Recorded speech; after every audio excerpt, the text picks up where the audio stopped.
ಆದರೆ ನಾನಿವತ್ತು ತಮಿಳ್ನಾಡಲ್ಲಿರೋ ಮರುಭೂಮಿ ನೋಡೋಕೆ ಬಂದಿದ್ದೀನಿ.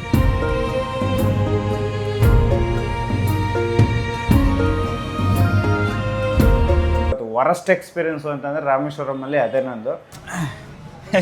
ಹೆಂಗಿದು ಫಸ್ಟ್ ಟೈಮ್ ನೋಡ್ದಿರೋದು ನಾನು. ಕನ್ಯಾಕುಮಾರಿಲಿ 1 ಅವರಿಂದ ರೂಮ್ ಹುಡುಕ್ತಾ ಇದ್ದೀನಿ, ರೂಮ್ ಸಿಗ್ತಾ ಇಲ್ಲ.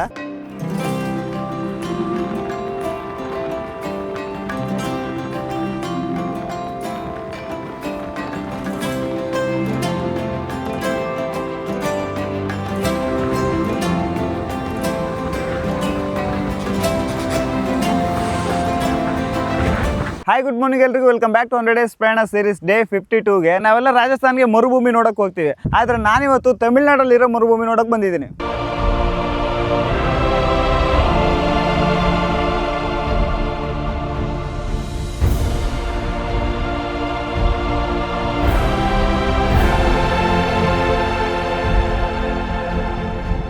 ಇಂದಿನ ವಿಡಿಯೋದಲ್ಲಿ ನಾನು ರಾಮೇಶ್ವರಂ ಮತ್ತು Dhanushkodi, ghost town, the last land of India ಎಲ್ಲ ನೋಡ್ಕೊಂಡು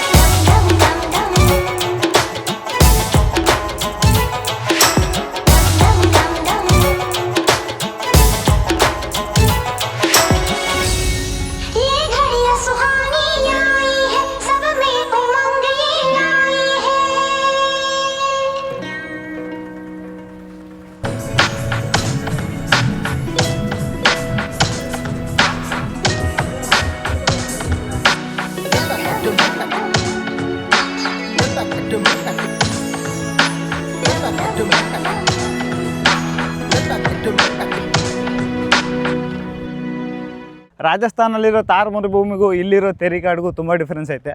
ಇಲ್ಲಿ ಬೇಜಾನ್ ಮರಗಳೆಲ್ಲ ಬೆಳಿತವೆ, ಮತ್ತು ಇಲ್ಲಿಂದ ಹಿಂಗೆ ಒಳಗಡೆ ಹೋಗ್ಬಿಟ್ರೆ ಎಲ್ಲಿ ಹೋಗ್ತೀವಿ ಅಂತಲೂ ಗೊತ್ತಾಗಲ್ಲ, ಫುಲ್ ಕನ್ಫ್ಯೂಸ್ ಆಗೋಗ್ಬಿಡುತ್ತೆ.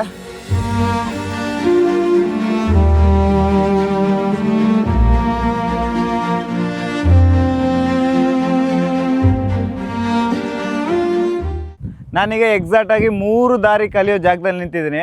ನಾನು ಈ ಜಾಗಕ್ಕೆ ಬರಬೇಕು ಅಂತಂದರೆ ಬೆಳಿಗ್ಗೆ ಲಿಫ್ಟ್ ಕೇಳ್ಕೊಂಡು ನಡ್ಕೊಂಡು ಹೆಂಗೆ ಸಾಧನೆ ಮಾಡ್ಕೊಂಬಂದೆ. ನಿಜವಾಗ್ಲೂ ತುಂಬ ವರ್ತ್ ಐತೆ ಇದನ್ನು ನೋಡಿದ್ದು. ಹೈಲೈಟ್ ಏನು ಗೊತ್ತಾ, ಈ ತೇರಿಕಾಡಲ್ಲಿ ಸ್ಯಾಂಡ್ ಡ್ಯೂನ್ಸ್ ಕೂಡ ಇದ್ದಾವೆ, ಮರುಭೂಮಿ ದಿಬ್ಬಗಳು. ಇಲ್ಲಿ ನೋಡಿ, ವಾವ್.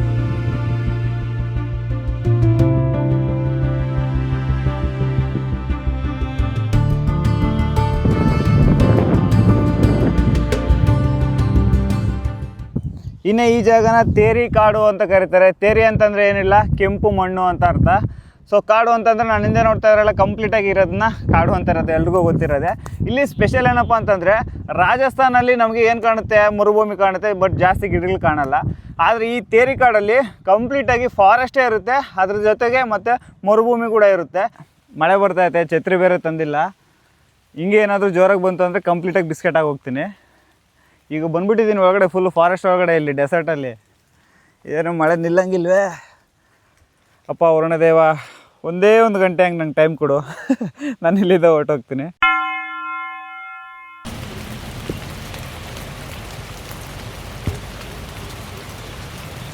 ನನ್ನ ಬ್ಯಾಗೆಲ್ಲ ನಂದೋಗ್ಬಿಟ್ಟಿದೆ, ಒಳಗಡೆ ಪವರ್ ಬ್ಯಾಂಕ್ ಬೇರೆ ಐತೆ, ತುಂಬ ಕಷ್ಟ. ಮತ್ತೆ ನಂದೋಗ್ಬಿಟ್ರೆ ಇಲ್ಲಿರಪ್ಪ. Okay, let's go. ಮಳೆರಾಯ,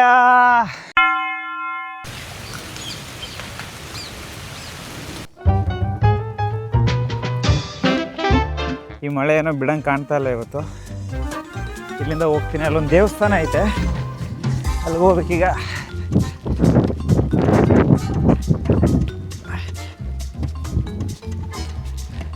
ಮಳೆ ಮಳೆ ಮಳೆ, ಎಲ್ಲಿ ದಾರಿ ಎಲ್ಲ ಐತಿ ಇಲ್ಲಿ? ಓ, ಇಲ್ಲಿಂದ ಬಂದಿದ್ದು ನಾನು. ಇಲ್ಲೆಲ್ಲ ರೋಡ್ ಇತ್ತಲ್ಲ.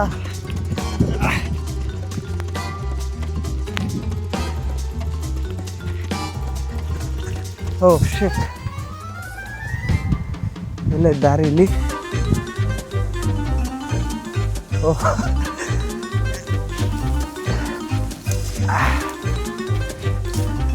ಐ ಏನಿಂತ ಅಡ್ವೆಂಚರ್ ಆಗೋಗ್ಬಿಡ್ತಲ್ಲ ಇಲ್ಲಿ.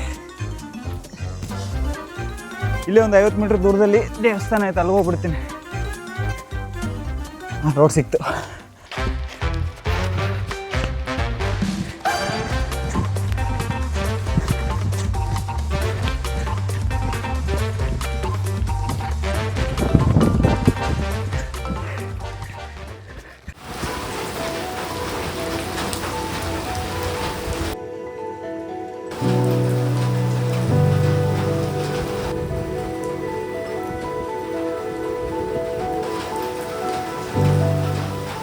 ಕಂಟಿನ್ಯೂಸ್ ಆಗಿ 45 ನಿಮಿಷ ಮಳೆ ಬಂತು ಅಂತಂದೆ ಮತ್ತೆ ಸ್ಟಾರ್ಟ್ ಆಗ್ತಾಯಿದೆ. ಓಕೆ, ಈಗ ಇಲ್ಲಿ ನೋಡ್ತಾ ಇದ್ರಲ್ಲ, ಇಲ್ಲೊಂದು ದೇವಸ್ಥಾನ ಐತೆ. ಇದು ಬಂದ್ಬಿಟ್ಟು ಅಯ್ಯನಾರ್ ಸ್ವಾಮಿ ಟೆಂಪಲ್ ಅಂತ ಹೇಳ್ತಾರೆ. ಹೆಂಗೋ ಈ ದೇವಸ್ಥಾನ ಇರೋದಕ್ಕೆ ಸ್ವಲ್ಪ ಹೊತ್ತು ನಾನು ಬದುಕೊಂಡಿದ್ದೀನಿ ಇವತ್ತು.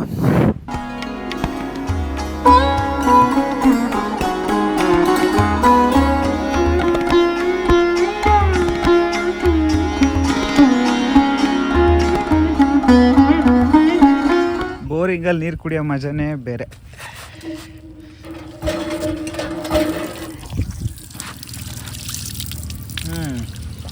ಸ್ವೀಟ್ ಇದೆ ನೀರು.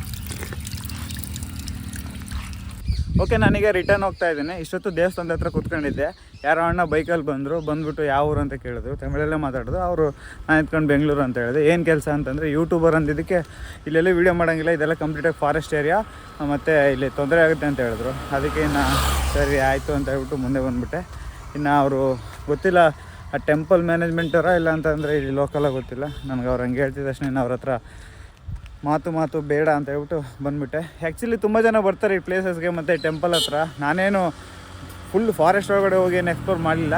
ಜಸ್ಟ್ ರೋಡಿಂದ ಒಂದು ಸ್ವಲ್ಪ ಹಂಗೆ 100 ಮೀಟ್ರ್ ಒಳಗಡೆ ಹೋಗಿ ತುಂಬ ಜನ ಬರ್ತಿದ್ದಾರೆ ಈ ರೆಡ್ ಡೆಸರ್ಟ್ ನೋಡೋದಕ್ಕೆ ಅಂತಲೇ. ಬಟ್ ಅವರು ಬಂದು ಹೇಳಿದ್ಮೇಲೆ ಇನ್ನೇನು ಮಾಡೋಕ್ಕಾಗಲ್ಲ. ಇಲ್ಲಿಂದ ನಾನು ರಿಟರ್ನ್ ಹೋಗ್ತಾ ಇದ್ದೀನಿ. ಇಲ್ಲಿ ಹಿಂಗೆ ಸುಮ್ಮನೆ ರೋಡಲ್ಲಿ ನಡ್ಕೊಂಡು ಹೋಗ್ತಾ ಇದ್ದೆ. ಇಲ್ಲೊಂದು ಬ್ರಿಡ್ಜ್ ಐತೆ. ಸೇಮ್ ನನಗೆ ಯಾವುದೋ ಕೇರಳದಲ್ಲಿದ್ದೀನಿ ಅನಿಸ್ಬಿಡುತ್ತೆ ನನಗೆ ಇಲ್ಲೊಂದು ನಿಮಿಷ.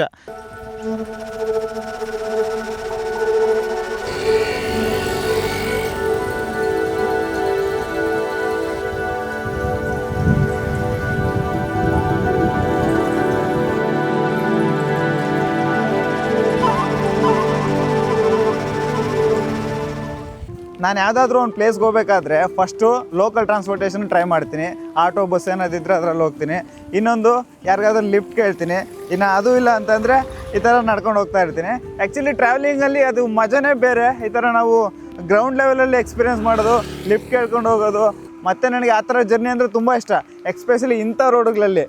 ವಾ ಎಷ್ಟು ಚೆನ್ನಾಗಿದೆ ನೋಡ್ರಿ. ಪಕ್ಕದಲ್ಲಿ ನೀರು ಹರಿತಾ ಐತೆ, ಮತ್ತು ಆ ಕಡೆ ಈ ಕಡೆ ಫುಲ್ ಗದ್ದೆ. ವಾಹ್, ಸೂಪರ್ ಮಾತ್ರ. ಏನು 5 ನಿಮಿಷಕ್ಕೊಂದ್ಸರಿ ಬರ್ತಾನೆ ಆಯ್ತಲ್ಲ ಮಳೆಯಲ್ಲಿ. ನಾನು ಮಾಡಿದ ದೊಡ್ಡ ಮಿಸ್ಟೇಕ್ ಅಂತಂದರೆ ಛತ್ರಿ ತರದಂಗೆ ಬಂದಿದ್ದು ಇಲ್ಲಿಗೆ. ಮಳೆ ಬರಲ್ಲ ಬಿಡು ಅಂತ ಬೆಳಿಗ್ಗೆ ನಾನು ಛತ್ರಿ ತಂದಂಗೆ ಜಸ್ಟ್ ಬಂದ್ಬಿಟ್ಟೆ.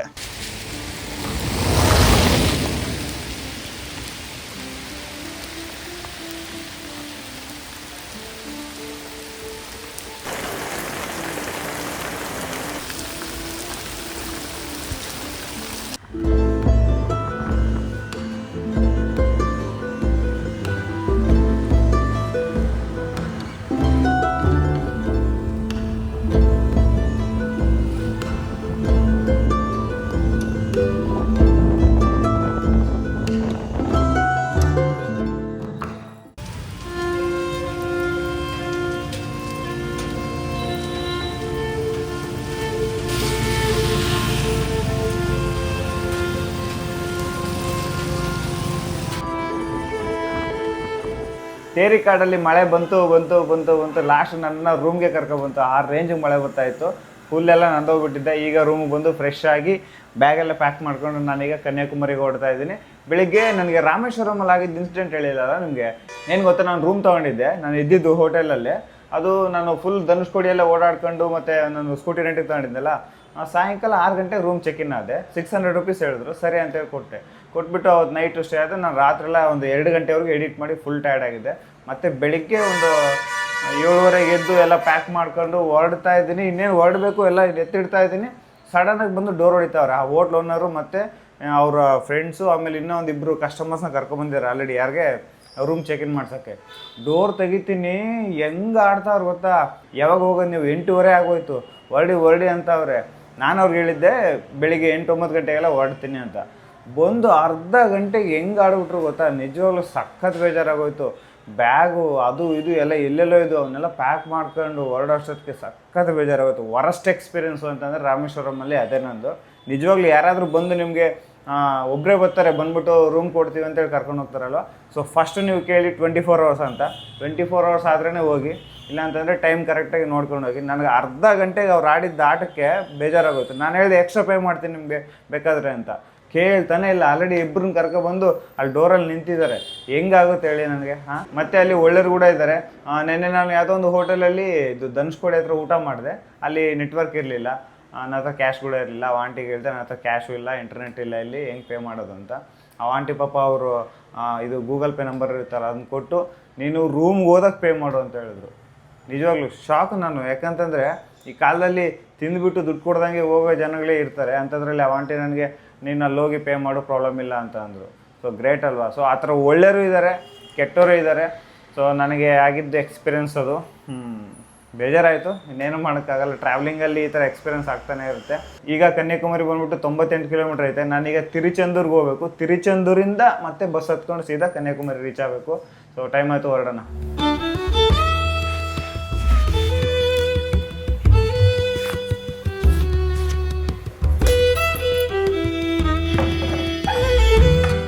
ಅಲ್ಲಿ ರಾಮೇಶ್ವರಮಲ್ಲಿ ಇದ್ದಿದ್ದು ಹೋಟ್ಲ್ ನನಗೆ ಗುರ್ತಿಗೆ ಇಲ್ಲ. ಅಂದರೆ ಅಲ್ಲಿ ಏನು ಬೋರ್ಡೇ ಇರಲಿಲ್ಲ, ಜಸ್ಟ್ ಮನೆ ಮೇಲೆ ಅವರು ಏನೋ ಒಂದು 2-3 ರೂಮ್ಸ್ ಕಟ್ಸಿದ್ದಾರೆ.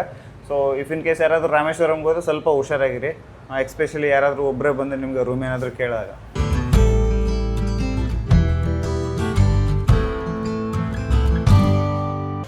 ಈಗ ನಾನಿರೋದು ಆರುಮುಗನೇರಿ ಅನ್ನೋ ಒಂದು ಊರಲ್ಲಿ. ಈಗ ಇಲ್ಲಿಂದ ತಿರುಚೆಂದೂರ್ಗೆ ಹೋಗ್ಬೇಕು. ಇಲ್ಲಿ ಸ್ವಲ್ಪ ಮಳೆ ಕಮ್ಮಿ ಆಗೈತೆ ನೋಡ್ರಿ. ಬಸ್ ಹತ್ತೋದಕ್ಕಿಂತ ಸ್ವಲ್ಪ ಮುಂಚೆ ಸ್ವಲ್ಪ ಏನಾದರೂ ಹೊಟ್ಟೆಗೆ ತಿಂದು ಹೊರಡೋಣ ಅಂತ. ಇಡ್ಲಿ ವಡೆ ಏನು ಅಷ್ಟೊಂದು ಬಿಸಿ ಇಲ್ಲ. ಸಾಂಬಾರು ಹಾಕ್ತೀನಿ ಅಂದರೂ ಬೇಡ ಅಂದೆ ನಾನು.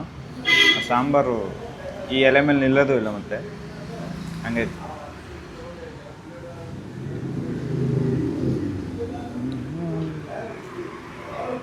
ಒಂದೊಂದು ಹೋಟ್ಲಲ್ಲಿ ಇಡ್ಲಿ ಎಷ್ಟು ಸ್ಮೂತಾಗಿರುತ್ತೆ ಗೊತ್ತಾ, ಇದು ತುಂಬ ಗಟ್ಟಿ ಐತೆ.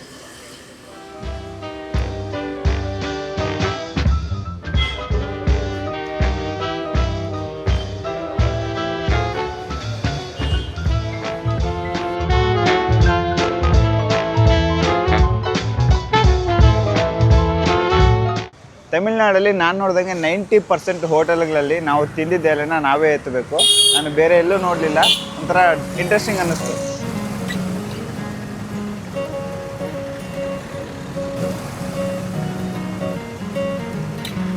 ಬಸ್ ಬಂತು. ಯಾವ ಬೋರ್ಡೇನೋ ಅರ್ಥ ಆಗ್ತಿಲ್ಲ. BPR ಅಂತ ಹಾಕವ್ರೆ. ಇದೇ ಹೋಗೋದು ತಿರುಚೆಂದೂರ್ಗೆ.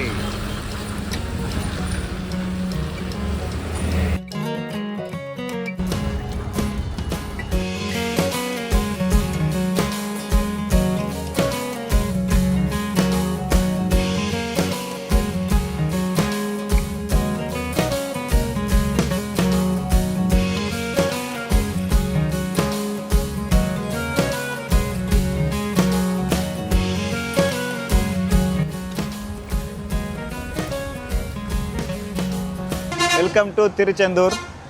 ಇದೇ ಬಸ್ ಸ್ಟಾಪು. ಇಲ್ಲಿ ಗೌರ್ಮೆಂಟ್ ಬಸ್ಸು, ಪ್ರೈವೇಟ್ ಬಸ್ಸು ಎರಡು ಒಂದೇ ಬಸ್ ಸ್ಟ್ಯಾಂಡಲ್ಲೇ ಇರ್ತವೆ. ಇಲ್ಲಿ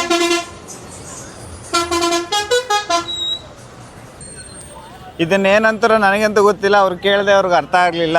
ಇದು ಬಂದ್ಬಿಟ್ಟು ತಾಟಿ ಮರ ಇರುತ್ತಲ್ಲ, ತಾಟಿಕಾಯಿ ಅಂತ ನೋಡು, ಅದರಲ್ಲಿ ಬರೋ ಮೊಳಕೆ ಅಂತ ಏನೋ ಅಂತ ಹೇಳಿದ್ರು. ಈಗ ಇದೇ ಬಸ್ಸು ಕನ್ಯಾಕುಮಾರಿಗೆ ಹೋಗೋದು. ಇದನ್ನು ಫಸ್ಟು ಟೇಸ್ಟ್ ಮಾಡೋಣ ಹೆಂಗೈತೆ ಅಂತ. ಹೆಂಗಿದು ಫಸ್ಟ್ ಟೈಮ್ ನೋಡ್ದಿರೋದು ಇವನು ನಾನು. ಇದನ್ನ ಬೇಯಿಸ್ದಂಗಿದ್ದಾರೆ, ಸುಲಿಬೇಕೇನೋ ಅದನ್ನ.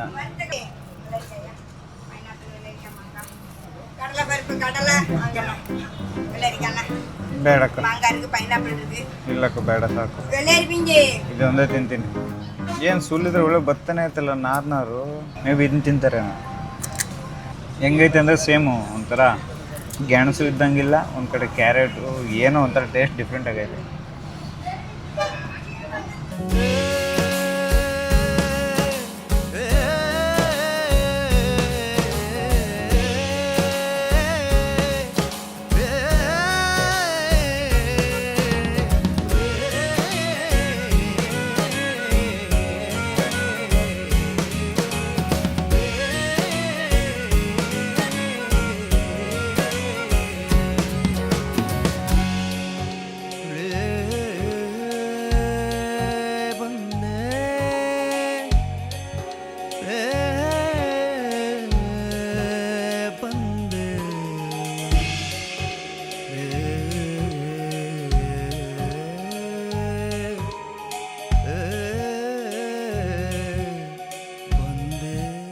ಫೈನಲಿ ವೆಲ್ಕಮ್ ಟು ಕನ್ಯಾಕುಮಾರಿಗೆ ಇದು ನಾನು ಸೆಕೆಂಡ್ ಟೈಮ್ ಬರ್ತಾ ಇರೋದು.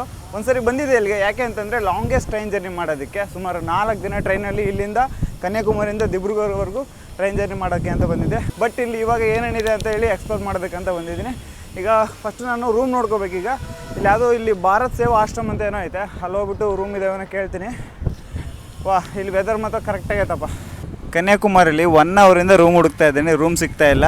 ಇಲ್ಲಿ ಸಿಂಗಲ್ಗೆ ರೂಮ್ ಕೊಡಲ್ವ ಅಂತ ಏನೋ ಪೊಲೀಸರೆಲ್ಲ ರಿಪೋರ್ಟ್ ಮಾಡಿದಾರಂತೆ ಹೋಟೆಲ್ಸ್ಗೆಲ್ಲ. ಸೊ ನನಗೆ ಆಪ್ಷನ್ನೇ ಇಲ್ಲ, ಈಗ ಏನು ಮಾಡೋದು ಅರ್ಥ ಆಗ್ತಿಲ್ಲ. ಅಲ್ಲಿ ಅದು ಆಶ್ರಮದ ಹತ್ರ ಹೋಗಿದ್ನಲ್ಲ, ಅದು ಕೂಡ ಫುಲ್ಲಾಗಿ ಹೋಗ್ಬಿಟ್ಟೈತೆ. ಈಗ ಇಲ್ಲಿ ನೋಡಿ ಎಷ್ಟು ಹೋಟೆಲ್ಸ್ ಇದ್ದಾವೆ, ಇವೆಲ್ಲ ಯಾರು ಕೂಡ ನನಗೆ ಸಿಂಗಲ್ ರೂಮೇ ಕೊಡ್ತಾ ಇಲ್ಲ. ಗೈಸ್ ಫೈನಲಾಗಿ ನನಗೆ ಕನ್ಯಾಕುಮಾರಿಯಲ್ಲಿ ರೂಮ್ ಸಿಕ್ತು. ಬಾ ನಿಜವಾಗ್ಲೂ ಸಿಂಗಲ್ ರೂಮ್ ಸಿಗೋದು ಇಷ್ಟು ಕಷ್ಟನಾ? ಶಾಕ್ ನಾನು ನಿಜವಾಗ್ಲೂ. ಇಲ್ಲಿ ನೋಡ್ತಿದ್ರಲ್ಲ, ಇಲ್ಲೊಂದು ಬಿಲ್ ಕೊಟ್ಟಿದ್ದಾರೆ. ಈ ಬಿಲ್ ಹಿಂದ್ಗಡೆ ಎಷ್ಟೆಲ್ಲ ಟರ್ಮ್ಸ್ ಆ್ಯಂಡ್ ಕಂಡೀಷನ್ ಇದೋ ಇವನ್ನೆಲ್ಲ ಓದಿ ಅವರು ನನಗೆ ಹೇಳಿ ಕಳಿಸ್ತಿದ್ದಾರೆ. ಫಸ್ಟ್ ಟೈಮ್ ಇಡೀ ಇಂಡಿಯಾದಲ್ಲಿ ನಾನು ಎಲ್ಲೂ ನೋಡಿಲ್ಲ. ಮತ್ತು ಅವ್ರು ಕೇಳಿದೆ ಯಾಕೆ ಈ ಥರ ನೀವು ಅಂತ ಕೇಳಿದ್ರೆ, ಅವರು ಮಾಮೂಲಿ ಹೋಟೆಲಲ್ಲಿ ಇವ್ರು ಇರ್ತಾರಲ್ಲ ವರ್ಕ್ ಮಾಡಿ, ಅವ್ರು ಹೇಳ್ತಿದ್ರೆ ಇಲ್ಲಿ ಇದೆಲ್ಲ ಕೋಸ್ಟಲ್ ಏರಿಯಾ ಮತ್ತು ಇಲ್ಲೇನೋ ಟೆರ್ರಿಸ್ಟ್ಗಳು ಏನೇನೋ ರೀಸನ್ಸ್ ಹೇಳಿದ್ರು. ನನಗೆ ಶಾಕ್ ಆಯಿತು. ಆ್ಯಕ್ಚುಲಿ ಇಲ್ಲಿ ಪೊಲೀಸರ ಹತ್ರ ಹೋಗ್ಬಿಟ್ಟು ಪರ್ಮಿಷನ್ ಲೆಟರ್ ತೊಗೊಬರ್ಬೇಕಂತೆ ಹೋಟೆಲಲ್ಲಿ ಸ್ಟೇ ಆಗೋದಕ್ಕೆ. ಮತ್ತು ಇಲ್ಲೇನೋ ಜುಗಾಡ್ ಅನ್ನೋದಕ್ಕಿಂತ ಸ್ವಲ್ಪ ಎಕ್ಸ್ಟ್ರಾ ಮನಿ ಕೊಟ್ಟು ಸ್ವಲ್ಪ ಮ್ಯಾನೇಜ್ ಮಾಡಿ ಇವತ್ತು 1 ದಿವಸಕ್ಕೆ ರೂಮ್ ತಗೊಂಡಿದ್ದೀನಿ. ಈ ಥರ ಎಲ್ಲ ಪ್ಲೇಸ್ಗಳಲ್ಲಿ ಹಿಂಗೆ ಇದ್ಬಿಟ್ರೆ ಹೆಂಗೆ ಕಷ್ಟ. ಸೋಲೋ ಟ್ರಾವೆಲಿಂಗ್ ಮಾಡೋದೇ ಕಷ್ಟ ಆಗ್ಬಿಡುತ್ತೆ. ಸೊ ಫೈನಲಾಗಿ ಯಾವುದೋ ಒಂದು ರೂಮ್ ಸಿಕ್ತು. ಈ ರೂಮ್ ಪ್ರೈಸ್ ಬಂದ್ಬಿಟ್ಟು ನನಗೆ 800 ರುಪೀಸ್ ಸ್ಟಾರ್ಟ್ ಮಾಡಿದ್ರು. ಇನ್ನು ಏನು ಮಾಡೋಕ್ಕಾಗಲ್ಲ, ನನಗೆ ಬಜೆಟ್ ಜಾಸ್ತಿ ಆಗೋಗ್ಬಿಡ್ತು ಇವತ್ತು. ಎಲ್ಲ ಕಡೆ ಏನೋ ಕಮ್ಮಿಗೆ ಸಿಗುತ್ತೆ ಅಂತ ಎಕ್ಸ್ಪೆಕ್ಟ್ ಮಾಡೋಕ್ಕೂ ಆಗಲ್ಲ, ಎಸ್ಪೆಷಲಿ ಇಂಥ ಸಿಚುವೇಷನ್ಗಳಲ್ಲಿ. ಸೊ ಇಲ್ಲಿಗೆ ಈ ವಿಡಿಯೋನ ಎಂಡ್ ಮಾಡ್ತೀನಿ. ಈ ವಿಡಿಯೋ ನಿಮಗೆ ಹೆಂಗೆ ಅನ್ನಿಸ್ತು ಅಂತ ಹೇಳ್ಬಿಟ್ಟು ಮಿಸ್ ಮಾಡಿದೆ ಒಂದು ಲೈಕ್, ಶೇರ್, ಸಬ್ಸ್ಕ್ರೈಬ್ ಮಾಡಿ. ಸಿಗೋಣ ಮತ್ತೆ ನೆಕ್ಸ್ಟ್ ವಿಡಿಯೋದಲ್ಲಿ. ಅಲ್ಲಿವರೆಗೂ ಟಾಟಾ, ಟೇಕ್ ಕೇರ್, ಬಾಯ್.